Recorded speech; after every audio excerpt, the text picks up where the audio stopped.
লাইলাতুল কদর, এই কদরের রাতটা হচ্ছে এমন রাত যেটা খায়রুম মিন আলফি শাহর, হাজার মাসের চেয়েও সেরা। 1000 মাস লাগাতার ইবাদত করলে যে সওয়াব, কদরের রাতে ইবাদত করলে এর সমান সওয়াব হবে নাকি? সমান হবে না। আল্লাহ তাআলা বলেছেন খায়রুম মিন আলফি শাহর, না, এর চেয়েও শ্রেষ্ঠ, এর চাইতেও বেশি। হাজার মাসে, অর্থাৎ 1000 মাসে হয় 83 বছর 4 মাস। তো কদরের রাতে যদি আমরা ইবাদত করি তাহলে 83 বছর 4 মাস ইবাদত করলে যে সওয়াব, সে সওয়াব আল্লাহ তাআলা আমাদের আমলনামায় নসিব করবেন। তো আমরা যেন এই কদরের রহমত বরকত থেকে যেন আমরা বঞ্চিত না হই। তো রাসূল সাল্লাল্লাহু আলাইহি ওয়াসাল্লামকে সান্ত্বনা দেওয়ার জন্য, যে হে নবী আপনি চিন্তিত হবেন না, বনি ইসরাইলের অনেক লোক হাজার বছর হায়াত পেয়েছে, শত শত বছর ইবাদত করেছে, জিহাদ করেছে, তারা হায়াত পেয়েছে বেশি কিন্তু তারা কদর পায়নি।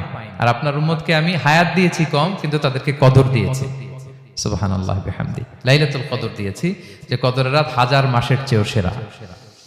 তো এই কদরের রাতকে আবার লাইলাতুন মুবারাকাও বলা হয়েছে। ইন্না আনজালনাহু ফি লাইলাতিন মুবারাকা, এটা বরকতময় রাত। ফিহা ইউফরাকু কুল্লু আমরিন হাকিম, সব বিজ্ঞচিত প্রাজ্ঞচিত বিষয়ের ফয়সালা হয়। এটা বেসিক্যালি একটা বাজেট রাত বলা যায়। এ রাতে আগামী 1 বছরে আমাদের কি ঘটবে না ঘটবে আল্লাহ তাআলা এটার বাজেট করেন, এটাকে রিভাইজ করেন।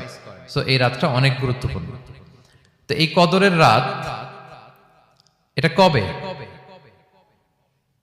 এটা স্পেসিফিক ছিল, মানে সুনির্দিষ্ট ছিল। রাসূল সাল্লাল্লাহু আলাইহি ওয়াসাল্লাম আমাদেরকে জানাতে চেয়েছিলেন কবে।